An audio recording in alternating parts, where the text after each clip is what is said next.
আল্লাহ পাক বলেন, জেনে রাখো দুঃখ এবং কষ্টের সাথে রয়েছে সুযোগ আর সুবিধা, আর অসচ্ছলতার সাথে রয়েছে উদার সচ্ছলতা। জোরে কোন সুবহানাল্লাহ।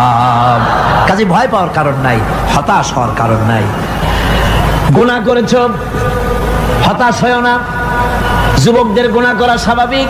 ইউনিভার্সিটির ছাত্র, কলেজের ছাত্র, প্রফেসর, শিক্ষক, অফিসার ঘুষ খেয়েছেন, জিনা করা হয়েছে, মদ খাওয়া হয়েছে, মিথ্যা কথা বলা হয়েছে, যাই কিছু করেন না কেন ভয় পাওয়ার কারণ নাই, নিরাশ হওয়ার কোনো দরকার নাই। আল্লাহ পাক ডেকে বলেছেন, কুল ইয়া ইবাদিয়াল্লাযীনা আসরাফু আলা আনফুসিহিম লা তাকনাতু মির রাহমাতিল্লাহ। আমার আল্লাহ বলেন, ও নবী আপনি শোনায় দেন, হে আল্লাহর বান্দারা, তোমরা যারা নিজেদের উপরে বাড়াবাড়ি করেছো, নিজেদের উপরে জুলুম করেছো, অত্যাচার করেছো, আমি আল্লাহর রহমত থেকে নিরাশ হয়ে যেও না। মানুষ যদি অপরাধ করে, বাপের সাথে অপরাধ করেছে, মায়ের সাথে অপরাধ করেছে, মা বাবা সন্তানের চাইতে এত বড় কল্যাণকামী তো আর কেউ নাই, কিন্তু মা বাবা কোনোদিন বলে না আয় আমার ছেলে তোরে মাফ করে দেই, এরকম বলে নাকি? মন চায় ছেলে যদি মাপ চাইতো, খুশি হয়ে মাফ করে দিতাম, কিন্তু কেন যে আসে না, ডাকে না যে আয় মাফ করে দেই। মা বাপ আপনাকে এত ভালোবাসে, সেই মা বাপও আপনাকে বলে না যে আয় মাফ করে দেই। আমার আল্লাহ হচ্ছেন এমন আল্লাহ, আল্লাহ রাব্বুল আলামিন ডাকেন, এ বান্দা খুন করেছিস ফিরে আয়, জিনা করেছিস ফিরে আয়, হত্যা করেছিস ফিরে আয়, চুরি করেছিস ফিরে আয়, কুফরি করেছিস ফিরে আয়, সুদ খেয়েছিস, ঘুষ খেয়েছিস, মদ খেয়েছিস ফিরে আয়, এসে আমার দরবারে চোখের পানি ফেল, আমার দরবারে কাঁদাকাটি কর। ইন্নাল্লাহা ইয়াগফিরুয যুনুবা জামিআ ইন্নাহু হুয়াল গফুরুর রহিম। আমার দরবারে চোখের পানি ফেলে কান, আমি রব্বুল আলামিন জিন্দেগীর গুনাহ মাফ করে দেব। সুবহানাল্লাহ কোন, সুবহানাল্লাহ কোন। আমার কাছে কান, চোখের পানি ফেল। আল্লাহ রাব্বুল আলামিনের কাছে বান্দার দুইটা ফোঁটা বেশি প্রিয়। একটা হলো জিহাদের ময়দানে যে রক্ত ফোঁটা দেওয়া হয়, এটা আল্লাহর কাছে প্রিয়। আর আল্লাহর ভয়তে গুনার জন্য লজ্জা করে, অনুশোচনা করে বান্দা যখন চোখের পানি ছেড়ে দেয়, আল্লাহর কাছে এটা অত্যন্ত প্রিয়। নবীজি বলেছেন, বান্দা যখন গুনার ভয়তে, আল্লাহর ভয়তে, জাহান্নামের ভয়তে অনুশোচনা করে যখন চোখ দিয়া পানি ছেড়ে দেয়, ওই চোখের পানি নাকের অর্ধেক আসতে না আসতে আল্লাহ রাব্বুল আলামিন বান্দারে মাফ করে দেন। আল্লাহ বরদাস্ত করতে পারেন না যে বান্দা কান্দুক। আমার ভাইরা, আল্লাহ রহমত, এই পৃথিবীতে আল্লাহ রহমতকে 100 ভাগ করা হয়েছে। আল্লাহ রহমতের কত ভাগ? এই 100 ভাগের 1 ভাগ সারা পৃথিবীতে ছড়াই দেওয়া হয়েছে। আর 99 ভাগ কার কাছে? আল্লাহর কাছে। এজন্য আল্লাহ রাব্বুল আলামিন বলেছেন, নাব্বি ইবাদি আন্নি আনাল গফুরুর রহিম। আমার নবী সুসংবাদ দিয়ে দাও, বান্দাদেরকে শোনায় দাও যে আমি আল্লাহ তাআলা ক্ষমাশীল আর দয়াবান। হুজুর কাঁদতেছিলেন, হযরত ওমর রাদিয়াল্লাহু তাআলা আনহু এসে দেখেন হুজুর একা কাঁদতেছে। হুজুর জিজ্ঞেস করছেন, হযরত ওমর জিজ্ঞেস করলেন, হুজুর আপনি কাঁদেন কেন একা একা? হযরত ওমর বলেন, আমি যখন প্রশ্ন করলাম, নবীজি বললেন, আমার কাছে কিছু আগে জিবরাইল এসেছিলেন। জিবরাইল এসে আমাকে বললেন, আল্লাহ পাক বলেছেন, হে আমার নবী, ইসলামের ভিতরে থেকে যে সমস্ত মানুষগুলো ইসলামের ভিতরে থেকে চুল আর দাড়ি পাকায় দিছে, কিয়ামতের দিন এই লোকগুলারে আমি শাস্তি দিতে আমার শরম হবে। হযরত ওমর বলেন, হুজুর উম্মতের জন্য কত বড় খোশ খবর এটা, আর আপনি কাঁদতেছেন। হুজুর বলেন, ওমর তুমি জানো না আমার কান্নার কারণ ভিন্ন। আমার কান্নার কারণ হলো যে আল্লাহ রাব্বুল আলামিন কিয়ামতের দিন দাড়ি চুল পাকা বান্দারে শাস্তি দিতে শরম করবেন, সেই দাড়ি চুল পাকা বান্দাগুলি আল্লাহর সাথে নাফরমানি করতে শরম করে না। আমি এই লজ্জায় কাঁদতেছি ভাইরা। হুজুর আল্লাহ পাক বলেন, আমার নবী রাতের আধারে যখন একটা বুড়া আমার দরবারে হাত উঁচু করে, একটা বুড়া মানুষ রাতের আধারে যখন আমার দরবারে হাত উঁচু করে আর যখন বলতে থাকে রব্বুল আলামিন আমার পেছনের জীবনটা বড় খারাপ করেছি, এমন কোন কাজ জীবনে করি নাই যা তোমার কাছে কিছু দাবি করতে পারি, সব রকমের নাফরমানি করেছি, আজ আমি বুড়া হয়ে গেছি, কামাই করতে পারি না, ছেলে আমাকে চোখে দেখতে পারে না, পুত্রবধূ আমাকে ঘরে জায়গা দেয় না, আমার স্ত্রী আমাকে দেখতে পারে না, রোজগার করতে পারি না, হাঁটতে পারি না, চলতে পারি না, সবার কাছে আমি তিতা হয়ে গেছি, আমি দাঁড়াতে পারি না, কোমরে ব্যথা পাই, হাঁটুতে ব্যথা পাই, চলতে পারি না, কানে শুনতে পাই না, চোখে দেখতে পারি না, আর তোমার কাছে কিছু চাইয়া নেব এমন ভালো কাজও করি নাই। এইভাবে যখন বান্দা কাঁদতে থাকে আমার দরবারে, ও আমার হাবিব আমার রহমতের দরিয়ায় জোশ মেরে যায়, আমার শরম হয় এই বুড়াটারে কেমনে খালি হাতে ফিরাইয়া দেই। সুবহানাল্লাহ, সুবহানাল্লাহ। আমার আল্লাহর এত দয়া, আমার আল্লাহর এত মায়া, এত মহব্বত। আমার আল্লাহ রাব্বুল আলামিন বলেন, وَإِذَا سَأَلَكَ عِبَادِي عَنِّي فَإِنِّي قَرِيبٌ। আমার হাবিব আমার বান্দা আমার ব্যাপারে প্রশ্ন করে, আমি বান্দার একদম নিকটে। কোরআন শরীফের ভিতরে যত জায়গায় রাসূলকে বলা হয়েছে সুয়ালের কথা, আপনাকে প্রশ্ন করা হয়, আল্লাহ তার জবাব কুল এই কথা বলে জবাব দিয়েছেন। যত জায়গায় সুয়াল এসেছে, যেমন কোরআনে কারীমের মধ্যে আল্লাহ পাক বলেন, ওয়ায়াসআলুনাকা আনিল মাহিদ, মেয়েদের হায়েজ সম্পর্কে জিজ্ঞাসা করা হয়, কুল হিয়া আযা, হে নবী আপনি বলুন। এভাবে করে কুল দিয়ে জবাব দেওয়া হচ্ছে।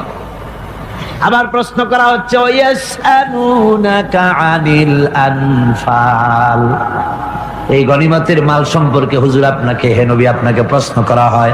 আল্লাহ কুল দিয়া জবাব দিলেন, আল্লাহ বলেন আপনি বলেন।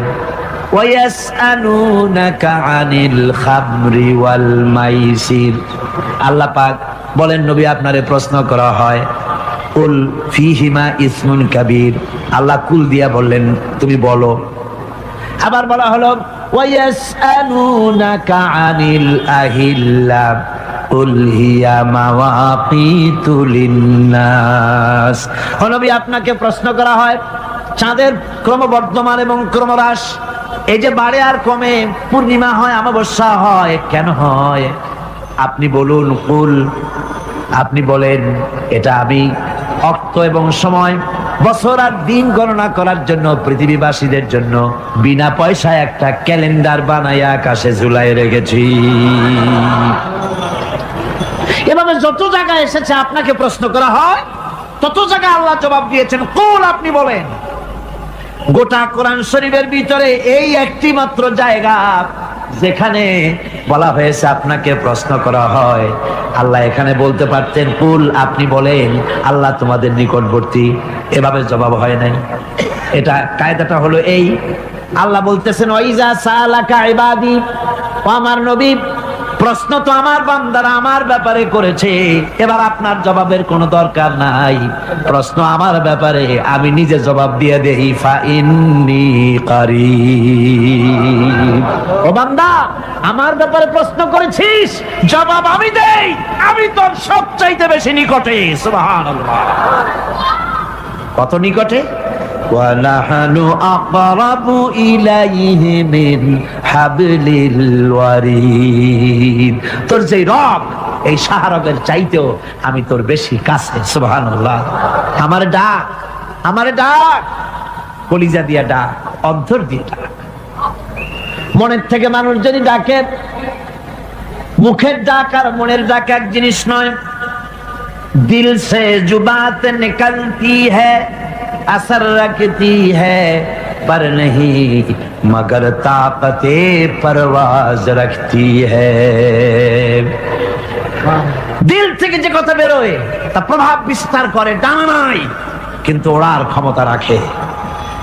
মনের কথাই ভিন্ন, মন থেকে, দিল থেকে, কলিজা থেকে, অন্তরের গভীর কন্দর থেকে মুহাব্বতের সাথে কেউ যদি একবার বলে আল্লাহ, আল্লাহ রাব্বুল আলামিন বলেন অন্তরের অন্তঃস্থল থেকে একটি বার যদি বান্দা বলেন আল্লাহ, আল্লাহ বলেন 70 বার সাড়া দিয়া জিজ্ঞেস করি বান্দা কি চাও, আমি তোমার কাছে আছি। সুবহানাল্লাহ, আমি তোর একদম কাছে, কি চাস বল, বল আমার কাছে। এমন দয়াবান, এমন মেহেরবান, এমন আল্লাহ আমাদের, সে আল্লাহ রাব্বুল আলামিন তিনি বলছেন وقال ربكم ادعوني استجب لكم, তোমাদের রব বলেছেন আমারে ডাকো, আমি আল্লাহ ডাকের সাড়া দিয়া দেব। সুবহানাল্লাহ। কারে ডাকতে হবে, কারে ডাকতে হবে? এই বিশাল জনসমুদ্র একযোগে চিল্লায় কোন কারে ডাকতে হবে? কোন পীর সাহেবকে নয়, আল্লাহর কসম কোন খাজা বাবাকে নয়, ডাকতে হবে কারে? চিল্লায় কোন কারে? ওয়াকালা রাব্বুকুম উদউনি, তোমার রব তোমাকে বলতেছে আমারে ডাকো, আস্তাজিব লাকুম, আমারে ডাকবে আমি সাড়া দিয়ে দেব। সুবহানাল্লাহ। আল্লাহকে ডাকেন, কি চাই আপনার বলেন, কি চাই? আল্লাহর কাছে চান, আল্লাহ দিয়ে দিবে। দেওয়ার জায়গা আল্লাহর কাছে চাইবেন, আল্লাহ দিবেন। দেওয়ার জায়গা, চাওয়ার জায়গা হলো সেজদায় পড়ে যাবেন। আমার ভাইয়েরা জায়গাটা চিনায় দিলাম, মাজারে যাওয়া লাগবে না, কবরে যাওয়া লাগবে না, 2 রাকাত নামাজ পড়ে সেজদায় পড়ে গিয়া যত বিপদ আছে মুসিবত আছে সেজদার মধ্যে চোখের পানি ছেড়ে দেন আর কেন্দে কেন্দে জীবনের কথা বলেন। আল্লাহ রাব্বুল আলামিন আপনার আওয়াজ শুনবেন আর দোয়া কবুল করে নিবেন। কাঁদতে হবে আল্লাহর কাছে। কার কাছে? আল্লাহর কাছে। আল্লাহর প্রতি আপনি পূর্ব পশ্চিমে কতবার মুখ ঘোরালেন, এটাই কিন্তু আপনার আসল সৎ কাজ নয়। আসল সৎ কাজ হলো আল্লাহর প্রতি ঈমান আনা। এই ঈমানের ব্যাপারে 3টা দিন আমরা পার করে দিলাম, এখনো কথা শেষ হয় নাই। আল্লাহর প্রতি ঈমান আনলে পরে যে উপকারটা হবে 5ম নম্বরে, সেটা হলো কঠোর এবং কঠিন বিপদের ভিতরে বান্দার ভিতরে অবিচলতা এবং ধৈর্যের সৃষ্টি হয়ে যাবে। আলহামদুলিল্লাহ। কঠিন বিপদ মুসিবত আসলে পরে সে অবিচল থাকবে। সারা দুনিয়ার বিপদ আপদ, শত্রুতা, দুঃখ, কষ্ট, মুসিবত, জুলুম, নির্যাতন সবকিছু পাহাড়ের মতো উঁচু হয়ে তাকে ঘিরে ফেলবে, কিন্তু তাকে এক চুলও নাড়াতে পারবে না। কবি বলতেছেন সাথে জাকা রহা হ্যায় আসল সে তা ইমরোজ, সাথে জাকা রহা হ্যায় আসল সে তা ইমরোজ, চরাগে মুস্তফাবি সে শরারে বুলাবিস। সে আবহমান কাল থেকে শুরু করে মুস্তাফা সাল্লাল্লাহু আলাইহি ওয়াসাল্লামের দীপশিখার সাথে আবু জাহেল, আবু লাহাবের অগ্নিস্ফুলিঙ্গের টক্কর লেগেই আছে। রাসূলুল্লাহর আল্লাহর দেওয়া এই বিধান, এই দ্বীনের বাতিটা টিম টিম করে চলেছে। আর গর্কি, টর্নেডো, হাজার হাজার মাইল বেগে হেরিকেন এসেছে, গর্কি এসেছে, টর্নেডো এসেছে, টাইফুন এসেছে, কিন্তু এই আলো নিবাইতে পারে নাই। সুবহানাল্লাহ। এই আলো নিবাতে পারে নাই। এই শত্রুতা চিরকালের, নিবাতে পারবে না। কারণ হচ্ছে আল্লাহ রাব্বুল আলামিন বলেছেন ইউরিদুনা লিইউতফিউ নূরাল্লাহি বিআফওয়াহিহিম ওয়াল্লাহু মুতিম্মু নূরিহি ওয়ালাউ কারিহাল কাফিরুন। ওরা চায় মুখের ফু দিয়ে আমার আলোকে নিভিয়ে দেবে, কিন্তু আমি আমার আলোকে পূর্ণতা দান করব। তাতে কাফের বেঈমানদের কলজায় যত জ্বালা যন্ত্রণা হোক, আমার দ্বীন কেউ মিটাই দিতে পারবে না। সুবহানাল্লাহ। সুতরাং বিপদে অবিচলতা আসবে, সে অটল হবে, মজবুত হবে। কোরআনে কারীম বলতেছে ওয়া কাযালিকা জাআলনা লিকুল্লি নাবিয়্যিন আদুওয়াম মিনাল মুজরিমিন। এই পৃথিবীতে এমনি করে আমি সকল নবীদের শত্রু বানিয়েছি, সব পাপিষ্ঠ অপরাধীদেরকে। নবীদের সাথে বিরোধিতা করেছে কারা? পাপিষ্ঠরা, অপরাধীরা। মানুষ অত্যাচারিত হয়েছে, সাহাবায়ে কেরাম অত্যাচারিত হয়েছেন। বুখারী শরীফের হাদিসে এসেছে রাসূল করিম সাল্লাল্লাহু আলাইহি ওয়াসাল্লামের কাছে হযরতে খাব্বাব গিয়ে উপস্থিত হয়েছিলেন। হযরতে খাব্বাব বলেন, হাদিসটা এভাবে লেখা হয়েছে বুখারীতে, ওয়ান খাব্বাব বিন আল-আরিদ রাদিয়াল্লাহু তাআলা আনহু قال شكونا إلى رسول الله صلى الله عليه وسلم وهو متوسد بردة له في ظل الكعبة। রাসূলুল্লাহর কাছে গেলাম, কাবা শরীফের কাছে গিয়ে দেখি নবীজি একটা চাদর গায়ে দিয়ে তিনি আরাম ফরমাচ্ছিলেন কাবা শরীফের ছায়ায়। সেখানে গিয়ে বললাম, আলা তাস্তানসিরু লানা আলা তাদউ লানা ইয়া রাসূলুল্লাহ, হে আল্লাহর রাসূল, আপনি কি আমাদের জন্য আল্লাহর কাছে দোয়া চাইবেন না? আপনি কি আল্লাহর কাছে আমাদের জন্য সাহায্য চাইবেন না? আমাদের লোকগুলিকে, মুসলমানগুলিকে মারতে মারতে তো শেষ করে ফেলে দিল। তারা আমাদের সুমাইয়াকে মারলো, আমাদের খাব্বাবকে উটের সাথে পায়ের দড়ি লাগায় টানলো, আমাদের খোবায়েবকে তারা আগুনের উপরে চিৎ করে শোয়ায় রাখলো, না খায় রাখতেছে, মারতেছে। কষ্টে তো শেষ হয়ে গেলাম, হুজুর আপনি কি আমাদের জন্য দোয়া করবেন না? হাদিস শরীফে এসেছে নবীজি উঠে বসলেন সোজা হয়ে। নবীজি বলেন, ও আমার সাহাবী, ও খাব্বাব শোনো, তোমাদের আগে এই পৃথিবীতে যারা দ্বীনের দাওয়াত দিতে এসেছিলেন তাদেরকে সমকালীন রাষ্ট্রশক্তি, সমাজ শক্তি তাদেরকে ধরতো। ফায়ুখাজুর রাজুলু, তাদেরকে তারা ধরতো। ফায়ুহফারু লাহু ফিল আরদ, আর তার জন্য জমিনের ভিতরে কবর বানাইতো। ওই কবর ফায়ুজালু ফিহা, ওই কবরের ভিতরে তাকে কোমর পর্যন্ত গেড়ে দিত। সুম্মা ইউতা বিল মানশার, এরপরে করাত আনতো। ফায়ুদাউ আলা রাসিহি, এরপরে ওই করাত তার মাথার উপরে রাখতো। ফায়ুজালু নিসফাইন, এরপরে করাত দিয়া চিড়ে জীবিত মানুষটারে দ্বিখণ্ডিত করে ফেলে দিত। মা ইয়াসুদ্দুহু যালিকা আন দীনিহি, ও আমার খাব্বাব, এত কষ্ট দেওয়ার পরেও সেই যুগের কোন মুসলমানকে, দ্বীনের দায়ীদেরকে আল্লাহর দ্বীন থেকে এক চুলো তারা সরাই দিতে পারে নাই, এক চুলো সরাতে পারে নাই। ওয়াল্লাহি, ও খাব্বাব, আমি আমার আল্লাহর নামে কসম করে বলছি, লা ইউতাম্মান্নাল্লাহু হাযাল আমরা হাত্তা ইয়াসিরা আর-রাকিবু মিন সানা ইলা হাযরামাউত। আমি কসম করে বলি, আল্লাহ রাব্বুল আলামিনের এই সানা থেকে হাজারামাউত পর্যন্ত লোকেরা যাতায়াত করবে, সুন্দরী রমণীরা গমন করবে, সদাগরেরা যাতায়াত করবে, টাকা নিয়া পয়সা নিয়া যাতায়াত করবে। তাদের মনের মধ্যে লুটের ভয়, টাকার ভয়, চুরির ভয়, ডাকাতির ভয়, জেনার ভয়, হত্যার ভয়, ধর্ষণের ভয়, কোনো ভয় থাকবে না। লা ইয়াখাফু ইল্লাল্লাহ, আল্লাহ ছাড়া কোনো ভয় থাকবে না। এমন একটা সমাজ, এমন একটা সময় আসবে, ওয়ালাকিন্নাকুম তাস্তাজিলুন, অথচ খুব তাড়াহুড়ো তোমরা করতেছো। তাড়াহুড়ো করো না, সময় আসবে ইনশাআল্লাহ।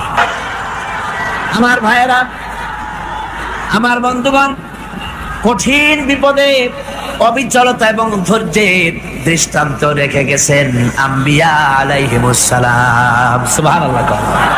কঠিন বিপদে অবিচলতা, দৃঢ়তা, ধৈর্য কারে বলে, তার দৃষ্টান্ত কারা রেখেছেন? আম্বিয়া আলাইহিমুস সালাম। ওনারাই আমাদের আদর্শ, নবীরাই আদর্শ। সাহাবায়ে কেরাম রিদওয়ানুল্লাহ তাআলা আলাইহিম আজমাইন আমাদের আদর্শ। ভাইরা আমার, মুসা আলাইহিস সালামকে ফেরাউন যখন ঘিরে ফেলে দিল, কোরআনের সব কথা গল্প গুজবার ইতিহাসের জন্য লেখা হয় নাই। কোরআনের মধ্যে যা লেখা হয়েছে সব বান্দাদের উপদেশের জন্য, যাতে করে লোকেরা চিরটা কাল এর থেকে উপদেশ নেওয়া নিজেদের তৈরি করতে পারে। জোরে বলেন সুবহানাল্লাহ। মুসা আলাইহিস সালামের কথা আল্লাহ বলেন, ফেরাউন তাকে ঘিরে ফেলে দিল, পালাবার রাস্তা নাই। ফালাম্মা ترى الجمعان قال أصحاب موسى إنا لمدركون। মুসা আলাইহিস সালামের উম্মতরা বললেন, হে মুসা, পাকড়াও হয়ে গেছি, পালাবার রাস্তা নাই। তিন দিক থেকে আমাদেরকে ঘেরাও করেছে ফেরাউনের শক্তি। সামনে কি দরিয়া, আর তিন দিকে কি ঘেরাও আন্দোলন। পালাবার পথ নাই, পালাবার পথ নাই, সারাশি আক্রমণ, ঘেরাও আন্দোলন। মুসা আলাইহিস সালামকে ঘেরাও করে ফেলেছে, পালাবার উপায় নাই। একদিকে দরিয়া, তিন দিকে ফেরাউনের শক্তি। এই যে ঘেরাও ঠেরাও মানে নতুন তো না, ধর্মঘট নতুন না, পুরানা জিনিস। এই পৃথিবীতে সর্বপ্রথম ধর্মঘট কিসের উপরে হয়েছে জানেন? এই পৃথিবীর প্রথম ধর্মঘট হয়েছে পেঁয়াজ, রসুন আর ডাইলের উপরে। মুসা আলাইহিস সালামের জামানায় লান নাসবিরা আলা তাআমি ওয়াহিদ, আমরা এক রকমের খাদ্য আর খাবো না, আমাদের পেঁয়াজ দেওয়া লাগবে, ডাল দেওয়া লাগবে, রসুন দেওয়া লাগবে। সর্বপ্রথম ধর্মঘট হয় মুসা আলাইহিস সালামের জামানায়, সেখান থেকে শুরু হয়েছে। তিন দিক থেকে ঘেরাও হয়ে গেছে, পালাবার কোনো রাস্তা নেই। হযরতে মুসা আলাইহিস সালামের কাছে উম্মতেরা বললেন, পালাবার তো কোনো পথ নাই, এখন উপায়টা কি? আমাদের তো আর উপায় নাই। মুসা আলাইহিস সালাম দেখেন বিপদে পড়ে গেছেন, কিন্তু ধৈর্য হারান নাই, ভয় পান নাই। ভয় পাইছিলেন? ভয় পেয়েছেন? প্রশ্নই ওঠে না। মুসা আলাইহিস সালাম আল্লাহ পাক যাদেরকে বলেছেন উলুল আযম, রাসূল যাদের বলেছেন তার মধ্যে হযরত মুসা একজন উলুল আযম পয়গম্বর। চারটিখানি কথা না, আল্লাহ কথা বলছেন তার সাথে, কালিমুল্লাহ তিনি। সুবহানাল্লাহ।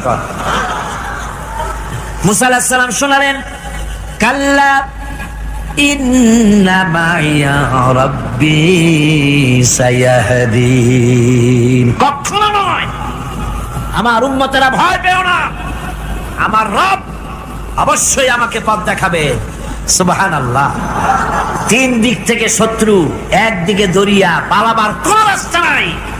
সেখানে দৃঢ়তার সাথে তিনি বলছেন, অবশ্যই আমার আল্লাহ আমারে পথ দেখাবে। সুবহানাল্লাহ। নবীরা এই দৃঢ়তা দেখিয়েছেন, অবিচলতা দেখাইছেন। আল্লাহ পাক মুসা আলাইহিস সালাম যখন এই দৃঢ়তা দেখালেন, এই অবিচলতা দেখালেন, সঙ্গে সঙ্গে জিবরাইল এসে হাজির হয়ে গেলেন। আল্লাহ পাক বলেন, ফাআওহাইনা ইলা মুসা আন আদরিব বিআসাকাল বাহরা ফানফালাকা ফাকানা কুল্লু ফিরকিন কাত্তাউদিল আযীম। মুসা আলাইহিস সালামকে আমি ওহী নাযিল করলাম, তাকে বললাম হাতে যে লাঠি আছে, এই লাঠি দিয়ে আঘাত করো দরিয়ার উপরে। দরিয়ার উপরে আঘাত করলেন, একটা রাস্তা হয় নাই, 12টা রাস্তা তৈরি হয়ে গেল। আর দেওয়ালগুলা পাহাড়ের মতো উঁচা হয়ে গেল। দরিয়ার ভিতরে পাহাড়ের মতো উঁচা, মজবুত 12টা রাস্তা। এবার মুসা আলাইহিস সালাম তার দলবল নিয়ে চললেন।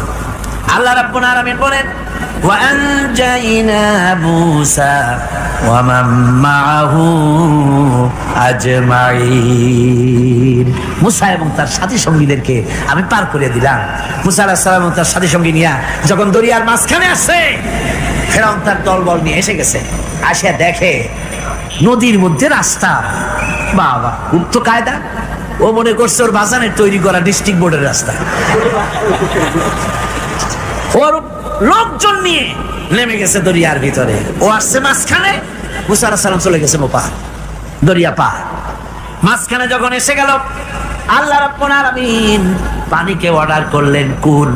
আল্লাহর তো বটন টেপা লাগে না, মুখ দিয়া কোনো হুকুম করা লাগে না, শুধু বলেন কুন। যে ব্যাপারে কুন বলেন ফায়াকুন, সাথে সাথে হয়ে যায়। আল্লাহ বললেন কুন, আর অমনি রাস্তা বন্ধ হয়ে গেল। এবার তুফান শুরু হয়েছে নদীতে, ঢেউয়ের উপরে ঢেউ, মৌজুন কাল জিবাল, পাহাড়ের মতো উঁচু হয়ে হয়ে ঢেউ আসতেছে। দলবল ঘোড়া আর অস্ত্রপাতি যা ছিল সব মরে শেষ। এবার ফেরাউন একা উপরে ওঠে আর নিচে নামে, পানি খেতে খেতে পেটের কাম সারা। জনমের খাওয়া খাইছে পানি, এখন জান চায়, বাঁচবার আর উপায় নাই, বাঁচবার আর উপায় নাই। ফেরাউন তার নিজের জীবন সম্পর্কে হতাশ হয়ে গেল। এবার ফেরাউন বলতেছে আমানতু আন্নাহু লা ইলাহা ইল্লাল্লাযী আমানাত বিহি বানু ইসরাঈল। আমি ঈমান আনলাম, আমি ঈমান আনলাম আল্লাহ ছাড়া কোনো ইলাহা নাই। ওই আল্লাহর উপর ঈমান আনলাম যে আল্লাহর উপরে ঈমান এনেছে বনি ইসরাঈলেরা। আল্লাহ যাতে ঠিক পাইছে কোন আল্লাহর উপর ঈমান আনছে। বনি ইসরাঈল দেন আল্লাহর উপর ঈমান আনলাম। আল্লাহ এই তো মুসলমান হয়ে গেছি, এরপরও আমার সুবাও কেন? আল্লাহ রাব্বুল আলামিন জবাবে বলেন আল আন, এখন ওয়াকাদ আসাইতা ক্বাবলু ওয়া কুনতা মিনাল মুফসিদিন।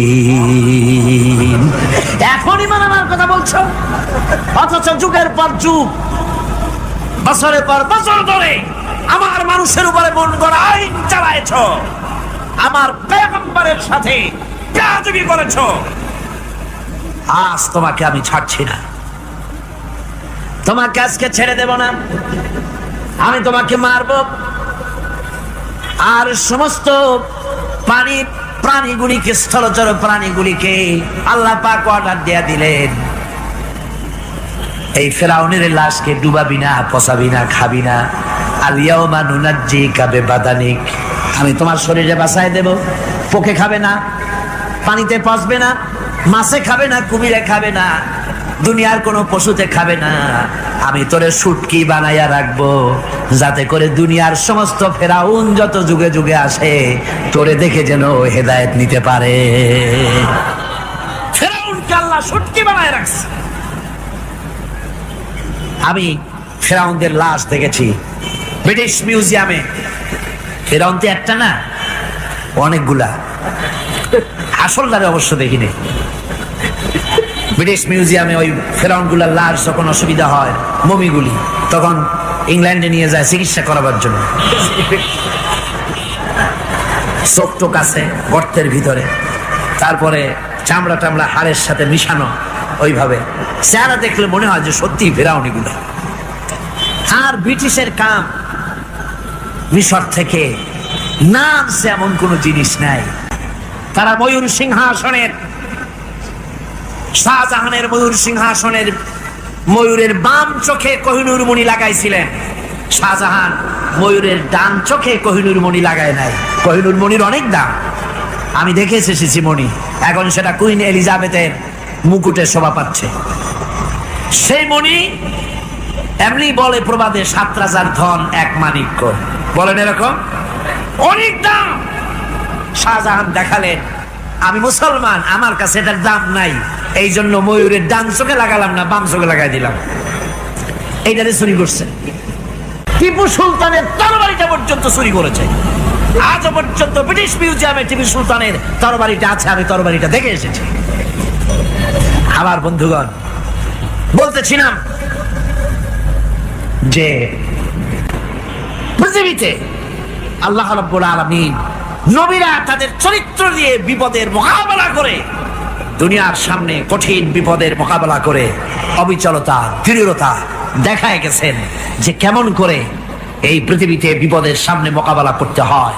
ধৈর্য ধরতে হবে, বিপদ আসবে পাহাড় সমান হয়ে, আপনাকে ধৈর্য ধারণ করতে হবে সেভাবে বুক বেঁধে। যেহেতু এটা যদি বিশ্বাস হয় যে আমার কিসমতে যা আছে তার থেকে বেশি কিছু হবে না, তাহলেই আপনার ধৈর্য আসবে, ভয় পাবেন না। কথা ঠিক কিনা কন? এবারে হযরত হুদ আলাইহিস সালাম সম্পর্কে আল্লাহ রাব্বুল আলামিন বলেন, হযরতে হুদকে যখন ষড়যন্ত্র হলো, কাফির বেঈমানেরা তাকে মেরে ফেলার জন্য যখন সরকারি ষড়যন্ত্রে লিপ্ত হয়ে গেল, হযরতে হুদ সমাজের এই চ্যালেঞ্জের মোকাবেলা করলেন। হযরত হুদ বলেন, ফাকিদুনি জামিআন সুম্মা লা তুনজিরুন ইন্নী তাওয়াক্কালতু আলাল্লাহি রাব্বি ওয়া রাব্বিকুম। আমি তোমরা তোমাদের ষড়যন্ত্র আমার বিরুদ্ধে যত পারো আমার বিরুদ্ধে ষড়যন্ত্র চালাও, এতটুকুন আমার অবকাশ দিও না। আমি এমন আল্লাহর উপরে ভরসা করেছি যার হাতের ভিতরে তোমাদেরও জান আর আমারও জান। যা পারো তাই করো। সরকার সমস্ত শক্তি একত্রিত হয়ে আমার মোকাবেলা করো। একদিকে হুদ আলাইহিস সালাম, আর একদিকে গোটা জাতি। হযরত হুদ ভয় পায় নাই। সুবহানাল্লাহ কোন। ঈমান বিল্লাহ মানুষের কলিজাকে এভাবে শক্ত করে দেয়। কোন আলহামদুলিল্লাহ। এবারে এই বিপদের, কঠিন বিপদের মোকাবেলা করে আমার রাসূল যে প্রমাণ দিয়া গেলেন, আমার রাসূল যে কঠিন বিপদের মোকাবেলা করলেন, ভাইরা আমার, হিজরতের রাতে সওর পাহাড়ের ভিতরে যখন তিনি আশ্রয় নিলেন, হযরতে আবু বকরের সাথে ছিলেন। হযরতে আবু বকর রাদিয়াল্লাহু তাআলা আনহু বলেন, হুজুর আপনি দাঁড়ান, এটা তো পাহাড়িয়া গুহা, গুহার ভিতরে সাপ থাকতে পারে, বিচ্ছু থাকতে পারে, আমি আগে ঢুকি, বিপদ যদি হয় আমার উপর থেকে হয়ে যাক। গুহার ভিতরে নেমে গুহা সাফ করলেন। এরপরে হুজুরকে ডাকলেন, হুজুর তাশরীফ নিলেন গুহার ভিতরে। এরপরে হুজুর বললেন, আবু বকর, পাহাড়ে হেঁটে হেঁটে 2-3টা পাহাড় পাড়ি দিয়া যাওয়া লাগে সৌর পাহাড়ে।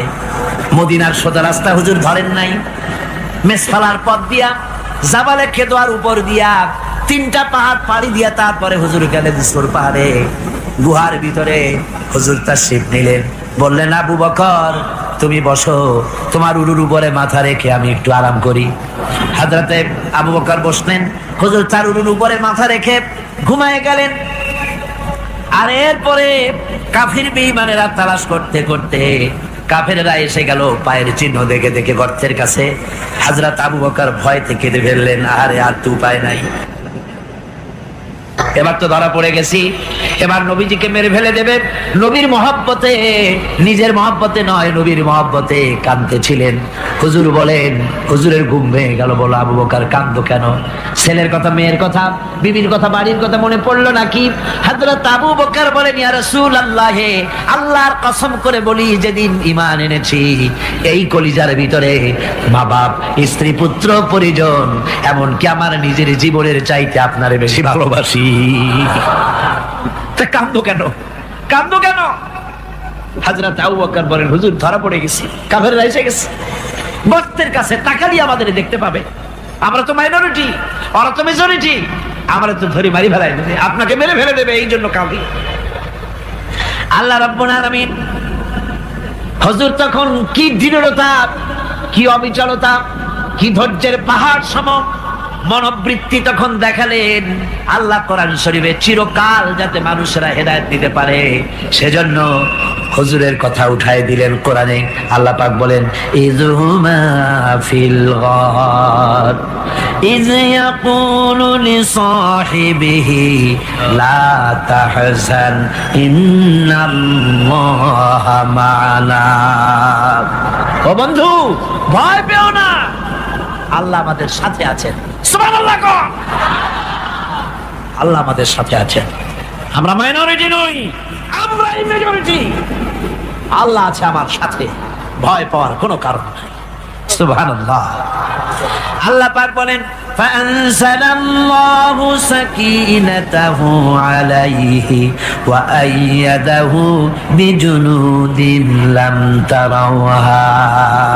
আমি এদের অন্তরের ভিতরে আমি শান্তি নাজিল করে দিলাম, প্রশান্তি দিয়া দিলাম, আর আমি সাহায্য করলাম, আর এমন সব সৈন্য পাঠায় দিলাম যে সৈন্যগুলি তোমরা দেখতে পাও নাই। সুবহানাল্লাহ ওয়া বিহামদিহি।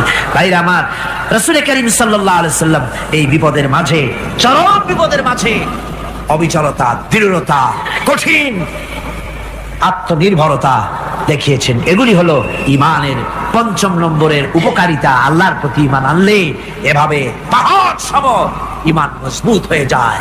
জেলের পরোয়া করি না, ফাঁসির পরোয়া করি না, শহীদ হওয়ার পরোয়া করি না, মেরে ফেলে দেবে, উড়ায় দেবে, হত্যা করবে, পরোয়া করি না। পরোয়া করি কেবলমাত্র কাকে? জোরে বলেন কারে?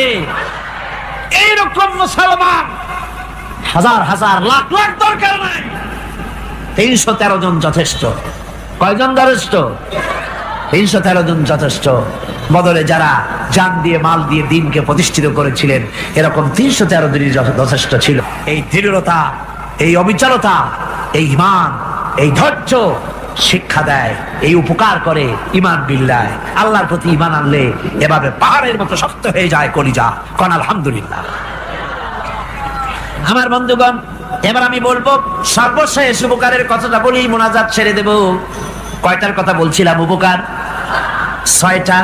ছয়টা উপকারের কথা বলেছি। অনেকগুলি বৈশিষ্ট্য, অনেকগুলি উপকারের মধ্যে আল্লাহর প্রতি ঈমানের 6টা উপকারের কথা 5টা বলা হয়ে গেছে। এবার 6ষ্ঠ নম্বর এবং শেষ নম্বর, এটা হচ্ছে আল্লাহর প্রতি ঈমান আনলে পরে তার দ্বারা সবচাইতে বেশি ফায়দা পায় সমাজ এবং রাষ্ট্র। বল আলহামদুলিল্লাহ, বল আলহামদুলিল্লাহ। আল্লাহর প্রতি ঈমানের দ্বারা নৈতিক সংশোধন হয় এবং রাষ্ট্র আর সমাজ সবচাইতে বেশি উপকৃত হয়।